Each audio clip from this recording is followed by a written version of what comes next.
Toma mis palabras y guíame, Señor, y úsame, Santo Espíritu de Dios, para poder ser de bendición a todos mis hermanos en este día. Te lo pido en el nombre de tu Hijo Jesús, con acción de gracias. Amén y amén. Por la gracia de Dios, hermanos, continuamos con el estudio expositivo de la primera carta del apóstol Pablo a Timoteo. Estamos estudiando el capítulo 4, recuerden eso. Estamos estudiando el capítulo 4. El día de hoy consideraremos los versículos 6 hasta el 11 de este capítulo, así que les invito a leer Primera de Timoteo, capítulo 4, versículos 6 hasta el 11. Dice así la palabra de Dios, Primera de Timoteo 4, 6 hasta el 11. Si esto enseñas a los hermanos, serás un buen ministro de Jesucristo, nutrido con las palabras de fe y de la buena doctrina que has seguido. Desecha las fábulas profanas y de viejas, ejercítate para la piedad, porque el ejercicio corporal para poco es provechoso, pero la piedad para todo aprovecha, pues tiene promesa de esta vida presente y de la venidera. Palabra fiel es esta y digna de ser recibida por todos, que por esto mismo trabajamos y sufrimos oprobios, porque esperamos en el Dios viviente, que es el Salvador de todos los hombres, mayormente de los que creen. Amén.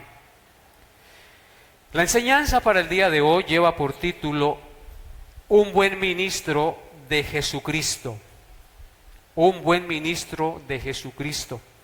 Nuestro pasaje lo dividiremos en 3 encabezados. En primer lugar, de los versículos 6 al 7, vemos allí que un buen ministro de Jesucristo debe poner un buen fundamento doctrinal a los que enseña.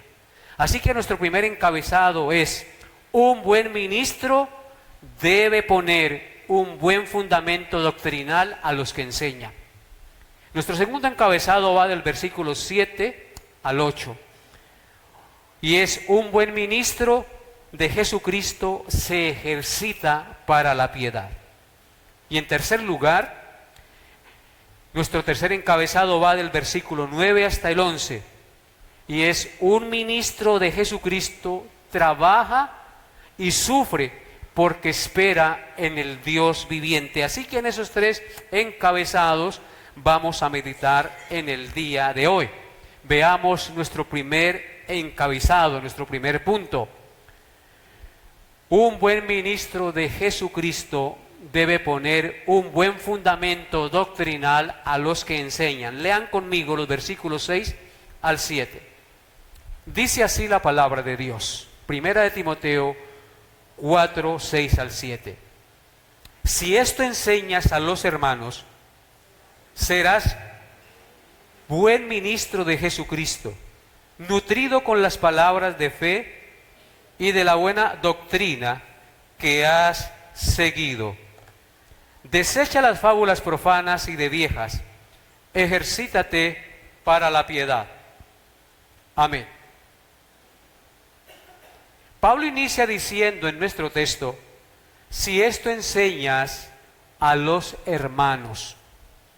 Esta expresión, si esto enseñas a los hermanos, se refiere a todas las enseñanzas que anteriormente Pablo había dado a Timoteo en todos los capítulos anteriores, pero sin duda también hace referencia a las enseñanzas que posteriormente va a emitir. Por eso Pablo, si ustedes recuerdan, había dicho a Timoteo en los versículos anteriores que ya estudiamos, hablando de estos capítulos, Pablo escribió esta carta para instruir y advertir al joven y pastor Timoteo de la apostasía, de los espíritus engañadores y de las doctrinas de demonios que se introducirían en la iglesia. Eso fue lo que vimos hace 8 días. También habló Pablo acerca del misterio del Evangelio, e indiscutiblemente grande es el misterio de la piedad. Dios fue manifestado en carne, predicado a los gentiles, visto de los ángeles, recibido arriba en gloria, etc. También Pablo habló acerca de los requisitos morales y espirituales que deben tener los que anhelan el pastorado y el diaconado en la iglesia local. También habló acerca de las instrucciones de la oración pública y personal que deben tener los creyentes en la iglesia local. También habló acerca del rol de la mujer en la iglesia, acerca del uso correcto de la ley y acerca del glorioso evangelio de la gracia de Dios que había alcanzado a Pablo, siendo él un blasfemo y un perseguidor de la iglesia, etcétera, etcétera. Un pequeño recuento les hice de todos los capítulos anteriores que hemos visto. Así que teniendo en cuenta lo anterior, Pablo le dice a Timoteo que si esto enseña a los hermanos, será un buen ministro de Jesucristo, y añade, nutrido con las palabras de buena doctrina y de fe que has seguido. En otras palabras, un buen ministro de Jesucristo siempre enseña y pone un buen y sólido fundamento doctrinal a todos aquellos que Dios le da para que les enseñe. Algo muy importante que quiero que noten es que la palabra griega utilizada por Pablo en este texto para referirse al término enseña o enseñar no es la palabra que comúnmente se utiliza en la Biblia para referirse a enseñar, sino que él utiliza otro término que significa poner debajo. En griego esa palabra allí, si esto enseñas, significa poner debajo. Así que Timoteo debía poner debajo un fundamento doctrinal y firme y sólido para edificar con estabilidad y firmeza la iglesia del Señor. Porque lo que sostiene un edificio es el fundamento sobre el cual se construye, ¿o no? Pablo debía colocar debajo, cavar y profundizar y colocar debajo un buen fundamento doctrinal para poder edificar la iglesia del Señor. En otra ocasión, en Efesios 2:20 dijo, edificaos sobre el fundamento de los apóstoles y profetas, siendo la principal piedra del ángulo Jesucristo mismo. Amados hermanos, la buena y sana doctrina será siempre, escúchenlo bien, la buena y sana doctrina será siempre el fundamento y la respuesta a los errores que amenazan a una congregación, a los errores que amenazan la iglesia del Señor en este mundo. Si el líder cristiano se nutre, es decir, se alimenta y se fortalece espiritualmente con el estudio de la palabra de Dios y de la sana doctrina, en consecuencia, este líder enseñará la sana doctrina del Evangelio de la gracia de Dios y advertirá contra los errores doctrinales, dando evidencia de estar nutrido con la palabra de fe y de la buena enseñanza que ha seguido. La palabra de fe y la buena enseñanza está aquí, del Génesis al Apocalipsis, interpretada correctamente. Todos los ancianos, pastores y maestros tienen que ser aptos para enseñar la palabra de Dios. En consecuencia deben ser estudiosos y conocedores de la palabra de Dios y capaces de orientar a otros a la luz de los principios y de la doctrina que nos fue revelada.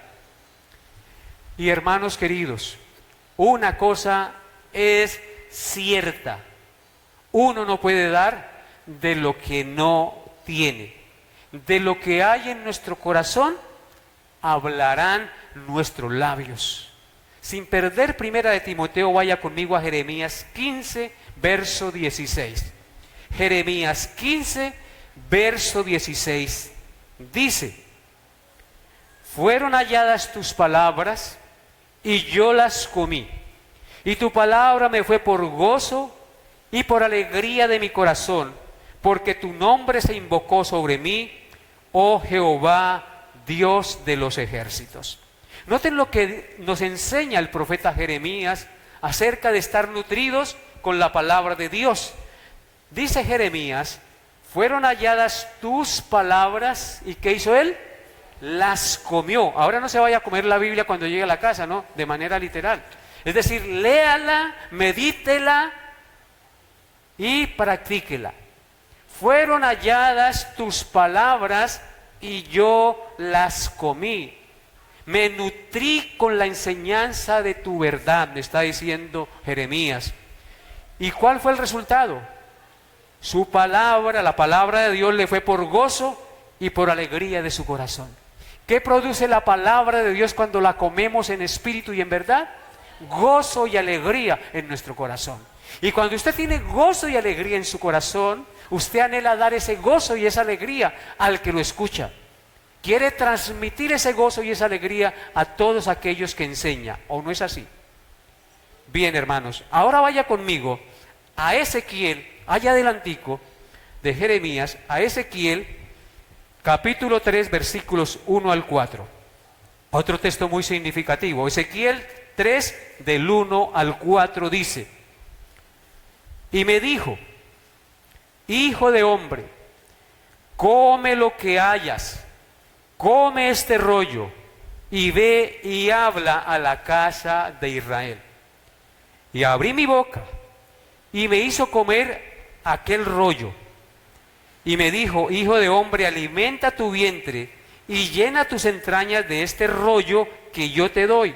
Y lo comí, y fue a mi boca dulce como miel. Luego me dijo, hijo de hombre, ve y entra a la casa de Israel, y habla a ellos con mis palabras. Amén.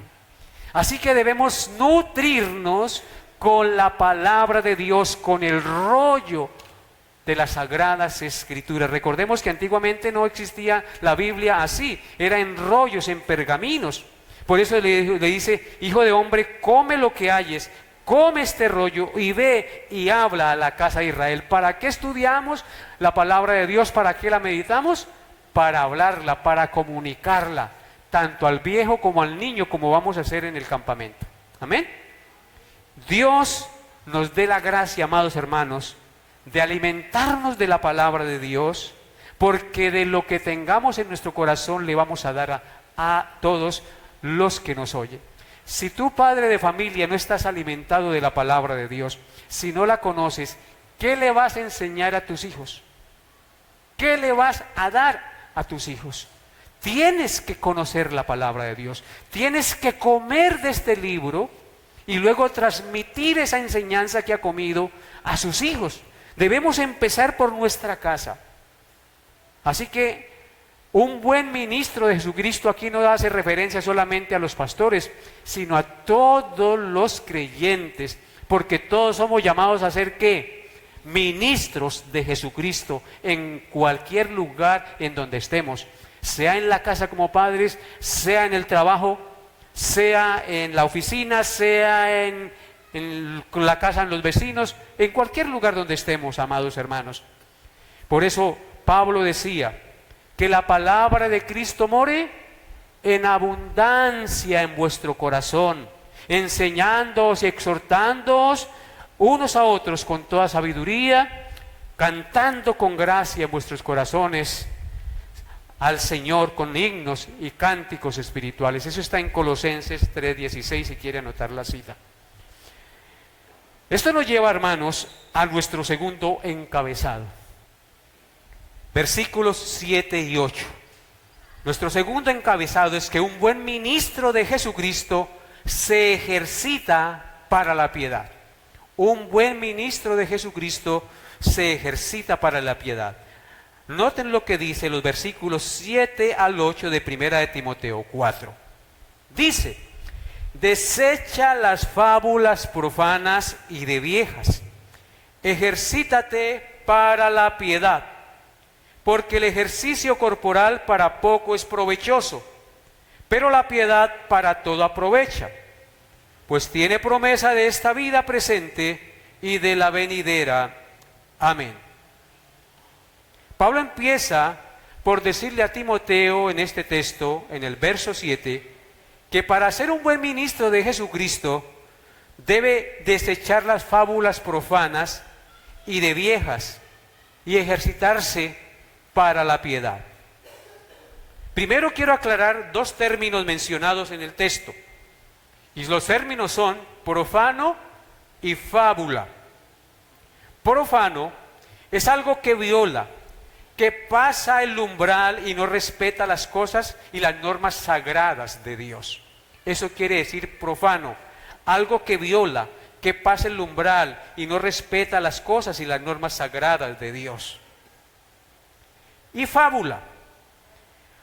Fábula en literatura, como ustedes saben, es un relato que oculta una enseñanza moral bajo el velo de una historia ficticia. En las fábulas se hace hablar a los objetos, a las plantas y a los animales.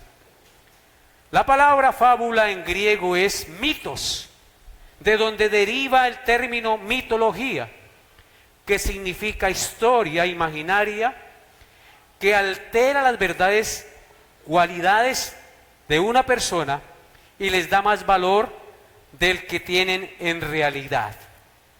Pablo aplica, escúchenlo bien, estas dos palabras, fábulas y profanas, a las falsas enseñanzas del gnosticismo, con sus doctrinas de demonios y de las genealogías judaicas que ya mencionamos en el capítulo 1 de esta carta. Ustedes se acordarán que ya hablamos de las genealogías que muchos estaban siguiendo, donde Pablo advertía que no debían poner atención a genealogías y fábulas interminables que acarrean disputa en lugar de edificación. Eso usted lo puede encontrar en 1 Timoteo 1, 3 al 4.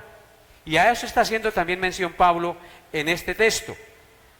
En consecuencia, las fábulas profanas y de viejas hace referencia a cuentos ficticios, paganos, inventados por los hombres, que si bien es cierto tenían alguna enseñanza moral, traen enseñanzas erróneas en cuanto a la verdad de Dios y su santa palabra. Por eso son profanas, porque violan las normas de la palabra de Dios, aunque tengan alguna enseñanza moral. Parece ser, hermanos, que estos mitos y leyendas eran transmitidos tradicionalmente por las mujeres viejas o mayores en los pueblos y comunidades de la época, y que por supuesto a la gente les gustaba, les encantaba tales cuentos, tales fábulas. Por eso Pablo dice: desecha las fábulas profanas y de viejas. Timoteo tenía sangre griega y seguramente conocía mucho de la mitología griega y de las fábulas profanas y de viejas que menciona Pablo, pero debía desechar todo eso y ejercitarse para la piedad, estudiando y conociendo bien la verdad del Evangelio de la gracia de Dios que le había sido enseñado. Así que, querida iglesia, una cosa es verdad: cuando un pastor no se dedica al estudio juicioso de la Escritura, tratará de llenar su vacío intelectual y emocional con la paja y la basura de historias ajenas a la palabra de Dios, con fábulas profanas mencionadas por Pablo, o los cuentos o las experiencias personales, y eso mismo transmitirá a los oyentes. Hoy en día muchos pastores lo que hacen es hablar de sus cuentos y de sus experiencias personales en el púlpito, y por ahí un versículo de la palabra de Dios al máximo. No enseñan la palabra de manera expositiva, sino que se dedican a los cuentos, a las historias, a sus experiencias personales para impresionar a la gente. Así que si un pastor está lleno de eso, pues eso es lo que va a transmitir a los que lo oyen. Pablo exhorta en consecuencia a Timoteo a ejercitarse para la piedad, porque el ejercicio corporal, dice Pablo, para poco es provechoso, pero la piedad para todo aprovecha, pues tiene promesa de esta vida presente y de la venidera.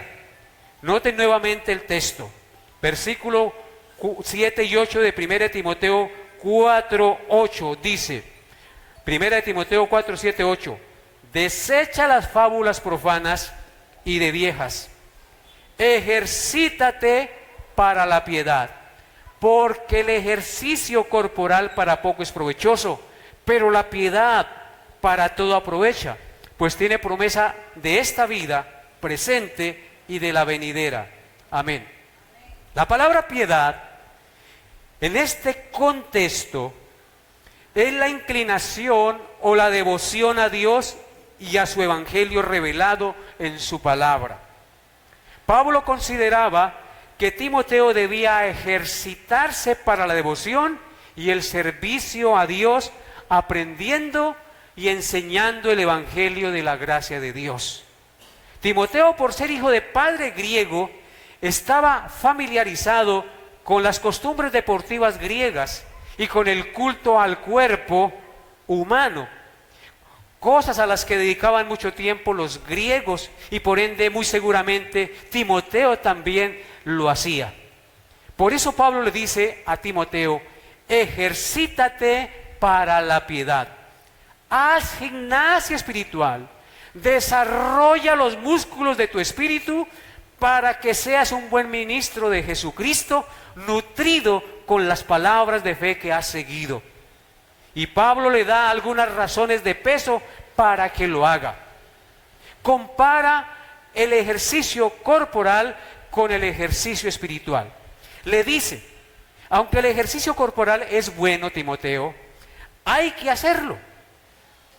Porque todos nosotros, de una manera u otra, tenemos que hacer ejercicio, si no pues nos enfermamos. Aunque el ejercicio corporal es bueno y hay que hacerlo, sin embargo, el ejercicio físico solo aprovecha para esta vida, le está diciendo Pablo a Timoteo. Pero el ejercicio espiritual es muchísimo mejor, Timoteo, porque tiene promesa para esta vida presente y para la vida venidera. Es decir, el ejercicio espiritual tiene trascendencia eterna. El ejercicio espiritual, es decir, la oración, la lectura de la palabra de Dios, la meditación y la práctica de la palabra de Dios, nos llevan a aferrarnos con fe al Señor y a descansar en sus promesas que comienzan a cumplirse en esta vida presente y que trascienden para la vida venidera. No es que tú crees y comienzas a disfrutar de las bendiciones hasta que después de que se muere. No, cuando creemos y nos ejercitamos, desde acá comenzamos a disfrutar de las promesas del Señor. Como cristianos, podemos decir con el salmista, Jehová es nuestro pastor, nada nos faltará. Ciertamente, el bien y la misericordia nos seguirán todos los días de nuestra vida, y en la casa de Jehová moraremos por largos días. Tiene promesas para esta vida presente y para la venidera. Ejercítate para la piedad, querido Timoteo y querida iglesia. La exhortación de Pablo a Timoteo al ejercicio espiritual, antes que al ejercicio físico, se debía a que los creyentes de Éfeso, por su cultura, era gente muy entregada a los juegos y competiciones atléticas, ya fuera practicándolas o asistiendo a las mismas. En consecuencia, tenían la tendencia a olvidarse del ejercicio espiritual por estar en estas prácticas deportivas emocionados y gritando con furia por su favorito. Y lo mismo observamos hoy en día nosotros en este mundo. El fanatismo por el seguimiento y la práctica de ciertos deportes es abrumador en el mundo, haciendo de los deportes y de los deportistas ídolos muy grandes. Lamentablemente, muchos creyentes le dan más énfasis y le dedican más tiempo a tales deportes que al estudio de la palabra de Dios y a las actividades espirituales que como hijos de Dios deben practicar. Esas actividades que deben practicar los hijos de Dios pasan a segundo plano por estar ocupados en las cosas deportivas, en los eventos deportivos. Muchos pasan más tiempo siguiendo partidos o competiciones deportivas en directo o por televisión, es decir, asistiendo a los estadios, que el que pasarían en reuniones de oración o en estudio de la Biblia.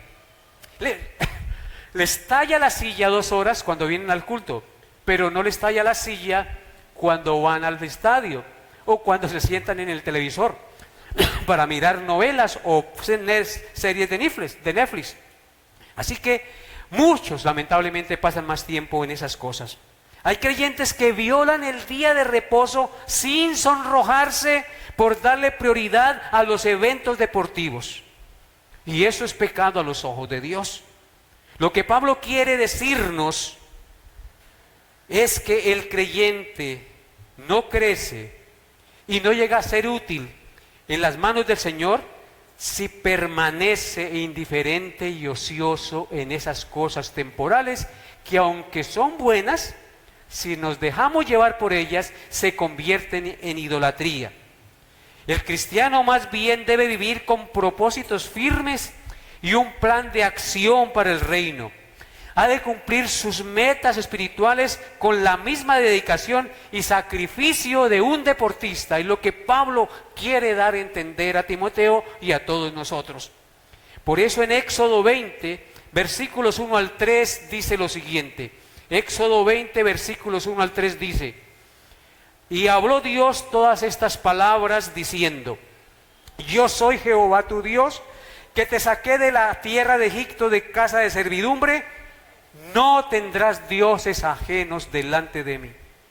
Amados hermanos, si Dios nos rescató del lodo cenagoso de la esclavitud del pecado, y hoy no andamos vagando en la drogadicción, en el alcoholismo, en el adulterio y la fornicación, y haciendo cosas impías, es porque Dios en su gracia nos rescató de allí.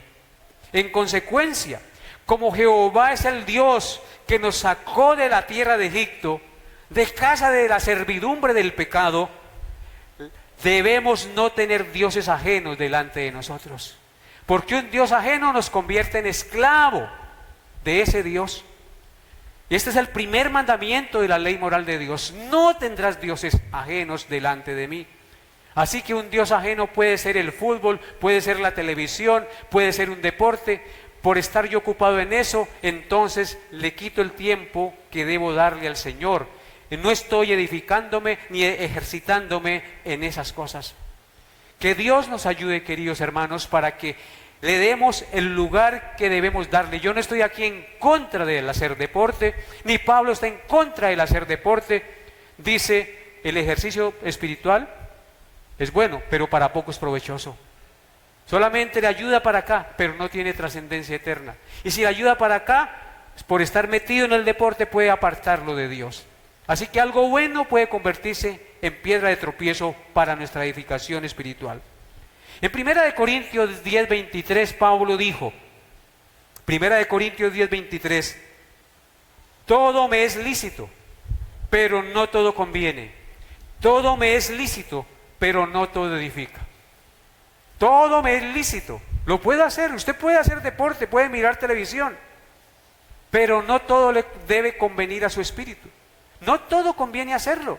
Hay cosas que nos roban el tiempo y que desperdiciamos un tiempo valioso en cosas que no edifican ni tienen trascendencia. Todo me es lícito, pero no todo conviene. Y luego dice, todo me es lícito, pero no todo edifica. Si lo que voy a hacer no me edifica, entonces no lo debo hacer.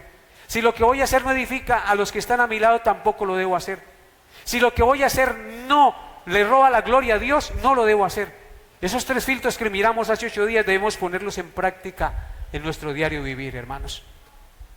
En 2 de Pedro, capítulo 1, versículos 5 al 10, dice lo siguiente, que es muy importante que usted y yo lo leamos. Vaya conmigo allá. 2 de Pedro, capítulo 1, versículos 5 al 10. Dice, hablando a los cristianos que han recibido el Evangelio, dice en 2 de Pedro 1, del 5 al 10, vosotros también, cristianos, poniendo toda diligencia por esto mismo, añadid a vuestra fe virtud, a la virtud conocimiento, al conocimiento dominio propio, al dominio propio paciencia, a la paciencia piedad, a la piedad afecto fraternal y al afecto fraternal amor. Escuchen, porque si estas cosas están en vosotros y abundan, no os dejarán estar ociosos ni sin fruto en cuanto al conocimiento de nuestro Señor Jesucristo. Pero el que no tiene estas cosas, las anteriores, tiene la vista muy corta, es ciego, habiendo olvidado la purificación de sus antiguos pecados. Por lo cual, hermanos, tanto más procurad hacer firme vuestra vocación y elección, porque haciendo estas cosas no caeréis jamás. He ahí, pues pueden seguir leyendo, he ahí una exhortación preciosa para ejercitarnos en la piedad. Vosotros también poniendo toda diligencia, todo esfuerzo, toda disposición, añadid a vuestra fe virtud, a la virtud conocimiento, al conocimiento dominio propio, al dominio propio paciencia, a la paciencia piedad, a la piedad afecto fraternal y al afecto fraternal amor. Eso es ejercitarse en la piedad, hermanos. Y tenemos que procurar hacerlo día a día con las personas que nos rodean.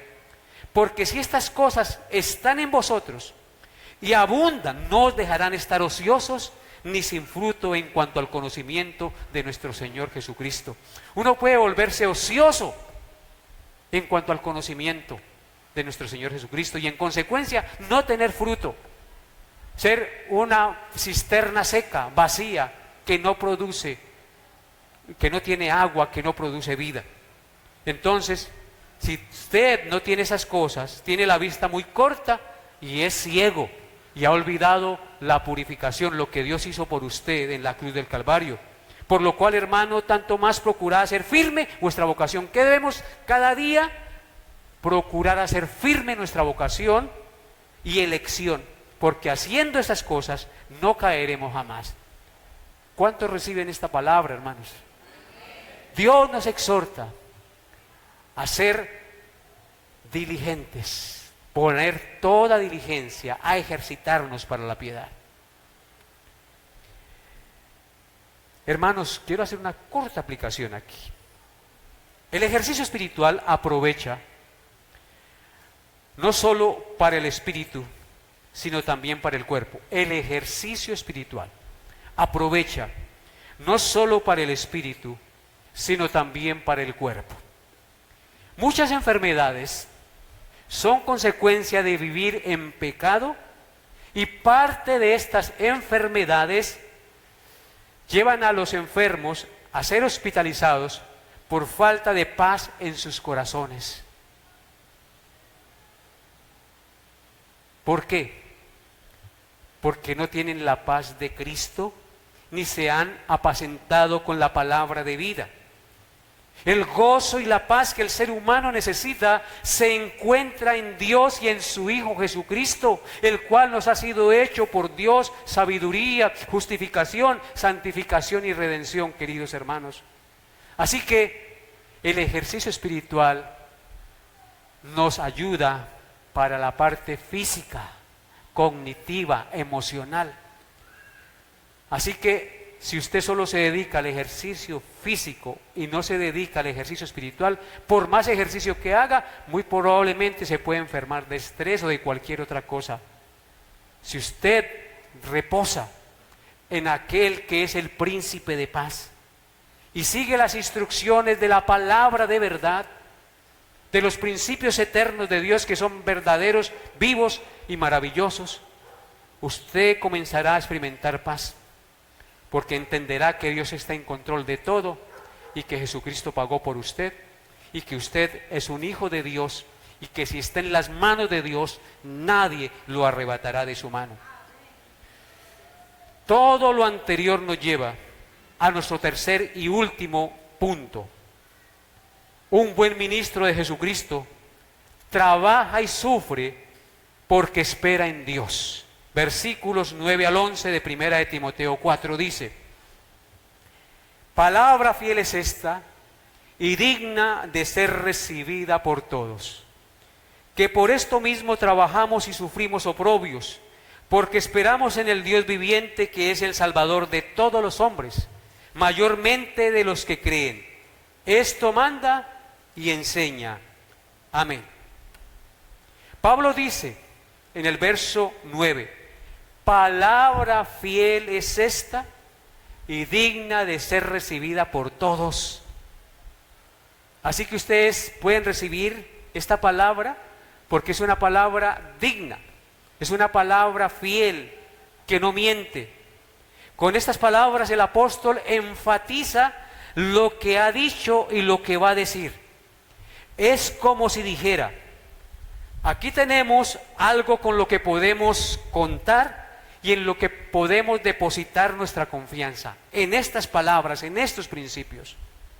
Uno podía confiar en esta verdad en el primer siglo, como lo podemos hacer ahora en el siglo XXI, y podemos seguir confiando en esta palabra hasta que Cristo regrese, porque es una palabra fiel y digna de ser recibida por todos. Es una palabra que permanece para siempre. Verso 10. Que por esto mismo trabajamos y sufrimos oprobios, porque esperamos en el Dios viviente, que es el Salvador de todos los hombres, mayormente de los que creen. Los apóstoles trabajaron mucho y expusieron su vida a sufrimientos, infamias, deshonras y peligros como siervos de Jesucristo. Pero todos lo sufrieron, hermanos, porque el Dios a quien servían es un Dios viviente, eterno y justo, que les otorgó la salvación eterna sin merecerlo. En consecuencia, estaban dispuestos a sufrir y a morir por aquel que les había dado el perdón y la vida eterna. ¿Cómo nos explicamos que ellos estuvieran dispuestos a morir en el circo romano o a ser decapitados como Pablo? Era porque tenían un profundo agradecimiento, una convicción suprema, una conversión había ocurrido en ellos. Por eso estaban dispuestos a sufrir oprobios, porque esperaban en el Dios viviente que no miente. En 2 de Corintios capítulo 11, versículos 23 al 28 encontramos las siguientes palabras de Pablo de lo que él sufrió por ser ministro de Jesucristo. 2 de Corintios 11, 23 al 28. Vean lo que sufrió Pablo. 2 de Corintios 11, 23, 28 dice: ¿son ministros de Cristo? Como si estuviera loco hablo. Yo más, en trabajos más abundante, en azotes sin números, en cárceles, mas en peligros de muerte muchas veces. De los judíos 5 veces he recibido 40 azotes menos 1. 3 veces he sido azotado con varas, 1 vez apedreado, 3 veces he padecido naufragio. 1 noche y 1 día he estado como náufrago en alta mar. En caminos muchas veces, en peligros de ríos, peligros de ladrones, peligros de los de mi nación, peligros de los gentiles, peligros en la ciudad, peligros en el desierto, peligros en el mar, peligros entre falsos maestros, en falsos hermanos, en trabajo y fatiga, en muchos desvelos, en hambre y sed, en muchos ayunos, en frío y en desnudez, y además de otras cosas, lo que sobre mí se agolpa cada día, la preocupación por todas las iglesias. Amén. Si notan, hermanos, lo que sufrieron los apóstoles y por lo cual estaban dispuestos a sufrir. Por eso el verso 10 de 1 Timoteo 4 dice: por esto mismo trabajamos y sufrimos oprobios. ¿Por qué trabajaban y sufrían oprobios y pasaban necesidades?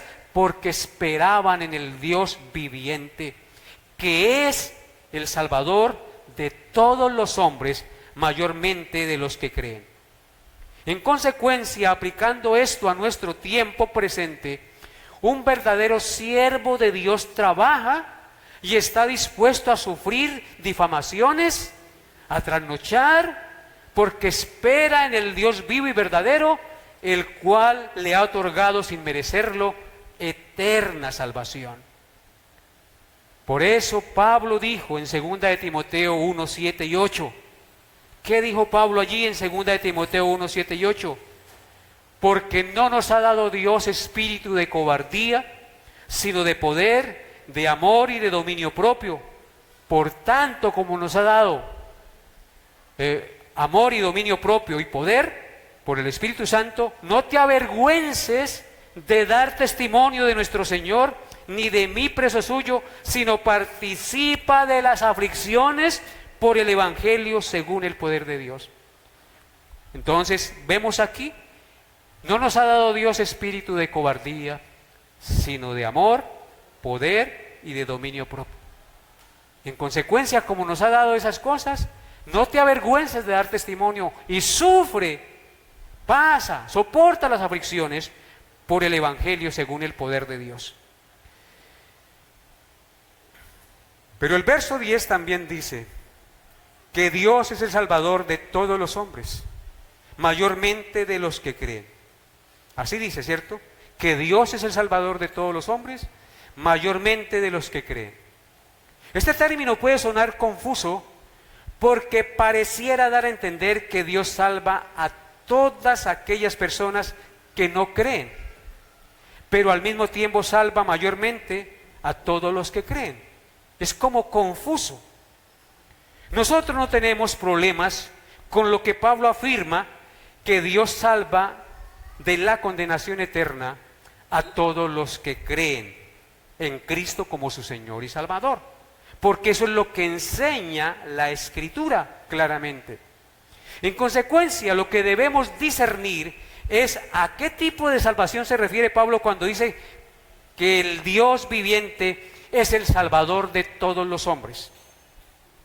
No puede referirse a la salvación eterna, sino a otro tipo de salvación, porque la salvación eterna solo se logra a través de la fe en Jesucristo. Entonces, por la palabra de Dios podemos discernir que se refiere a que todos los hombres son salvos de morir instantáneamente por pecar contra Dios. En realidad, lo único que merece la salvación es ser destruida por Dios por su pecado, por la ofensa y la maldad que han cometido contra el Señor. Así que se refiere a que todos los hombres son salvados de morir instantáneamente por pecar contra Dios. Esto lo respaldo con Lamentaciones, capítulo 3, versículos 22 al 23. Lamentaciones 3, 22 al 23 dice: escuchen, por la misericordia de Jehová no hemos sido consumidos, porque nunca decayeron sus misericordias.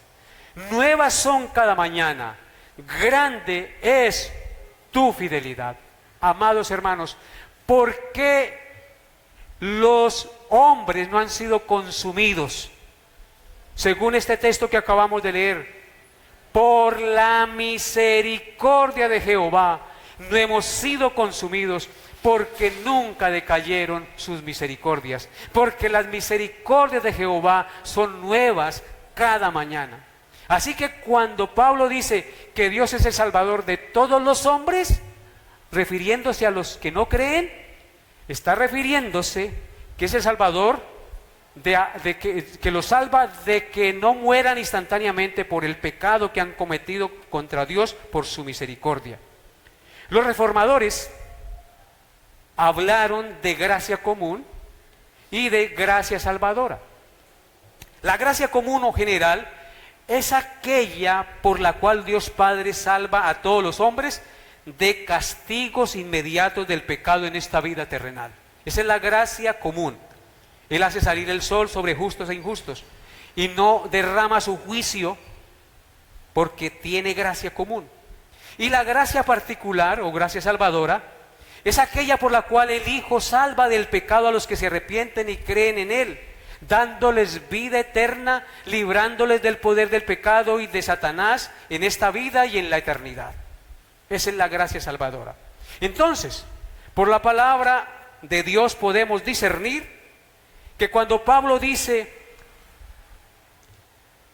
que el Dios viviente es el Salvador de todos los hombres, se refiere a que todos los hombres son salvados de morir instantáneamente por pecar contra Dios. La gracia común de Dios es la causa por la cual no aniquile Dios al hombre que peque y que levanta el puño y su voz contra Dios para ofenderle y para desafiarlo como hace la humanidad. Cristo dijo: ¿acaso crees que no puedo orar a mi Padre y enviará legiones para destruirte? Le dijo a Poncio Pilato. Pero esa gracia común por la cual el Señor no aniquila a los seres humanos por su pecado contra el Dios Santo, termina cuando llega la muerte, y en consecuencia Él recibirá el justo castigo por su pecado. Nuestro pasaje de hoy termina diciendo, después de haber expuesto el verso 10, termina diciendo en el verso 11, esto manda y enseña. Fíjense que no he dejado nada de enseñar. Esto manda y enseña, dice el verso 11. Una vez más vemos el interés del apóstol Pablo de que un ministro de Jesucristo dedique su vida a enseñar y a mandar que se enseñe la verdadera doctrina. Porque la buena enseñanza hará que los creyentes sean buenos defensores de la fe, servidores y útiles en la obra de Dios, queridos hermanos. Esto manda y enseña. Dios nos dice a los ministros, esto, la palabra de Dios, manda que la guarden y enséñala. No debemos salirnos de los lineamientos de la palabra de Dios enseñando fábulas y cuentos de viejas, sino la palabra de Dios. Por eso en 2 de Timoteo 2:2, Pablo le dice a Timoteo, lo que has oído de mí ante muchos testigos, esto encarga a hombres fieles que sean idóneos para enseñar también a otros. Y en 2 de Timoteo 4:2 le dice que prediquen la palabra, que instes a tiempo y fuera de tiempo, redarguye, reprende, exhorta con toda paciencia y doctrina. Y habiendo expuesto el pasaje, miremos dos aplicaciones para terminar nuestra enseñanza el día de hoy. Amados hermanos, al escuchar esta enseñanza, el Espíritu Santo quiere que seamos buenos ministros de Jesucristo, que cada día con diligencia nos nutramos con las palabras de fe y la buena doctrina que nos han enseñado. Procuremos, amados hermanos, cada día desechar todo aquello que impide nuestro crecimiento y madurez espiritual, y vistámonos del nuevo hombre creado según Dios en la justicia y santidad de la verdad. Y número 2, amado hermano y hermana, ejercítate para la piedad. Decida intencionalmente ser más entregado a las cosas de Dios. Haga gimnasia espiritual. Dedique más tiempo a la lectura de la Biblia. Dedique más tiempo a la oración. Asista fielmente y con regularidad al culto y a las enseñanzas de la palabra de Dios programadas en la iglesia. Tenga un devocional diario con su esposa y sus hijos. Sea humilde y pida perdón cuando ofende a sus seres queridos. Sea humilde. Eso es ejercitarse para la piedad. Humíllese y pida perdón y reconozca sus faltas. Recuerde que el ejercicio espiritual para todo aprovecha, pues tiene promesa de esta vida y de la vida venidera. Así que, amado que estás aquí en esta mañana, ¿a qué le dedica más tiempo usted? Si usted le dedica más tiempo a las cosas del mundo, pues cosas del mundo dará. Y eso prevalecerá sobre las cosas de Dios. Pero si usted se ejercita en las cosas del Espíritu, se hará fuerte espiritualmente, será más humilde, será más amable, será más amoroso, será más paciente, será más entregado, será más dedicado, amará más a su esposa, amará más a su esposo, corregirá a sus hijos con amor, con disciplina bíblica, etcétera, etcétera. Ejercítate para la piedad, querido hermano, porque esto tiene beneficios para esta vida y para la vida venidera. Que Dios les haya hablado a su corazón. Colóquense de pie, por favor. Amado Señor, doy gracias a ti en esta hora de la mañana y bendigo tu santo nombre por esta palabra que tú nos has enseñado el día de hoy. Ayúdanos, Señor, a ejercitarnos para la piedad. Porque el ejercicio físico para poco es provechoso. Tal vez aprovechará para aumentar nuestro ego y nuestro orgullo y nuestra vanidad, pero no servirá de mucho para las cosas espirituales. En cambio, el ejercicio espiritual, amado Señor, tiene promesa y bendición para esta vida y para la vida venidera, y es algo que trasciende para vida eterna. Ayúdanos a ser sensatos y entendidos de cuál es tu buena voluntad, agradable y perfecta para nosotros. Danos la gracia de vivir cada día para ti, Señor, y perdona nuestras faltas y nuestra falta de entrega y compromiso a ti. Padre, si hay alguien aquí hoy que no te conoce, toca su corazón, llámalo al arrepentimiento y concédele creer en tu Hijo Jesucristo, porque solo tú lo puedes hacer, Señor. En vano trabajamos si tú no lo haces. Te pido esto, Padre, en el nombre de tu Hijo Jesús, con acción de gracias. Amén y amén.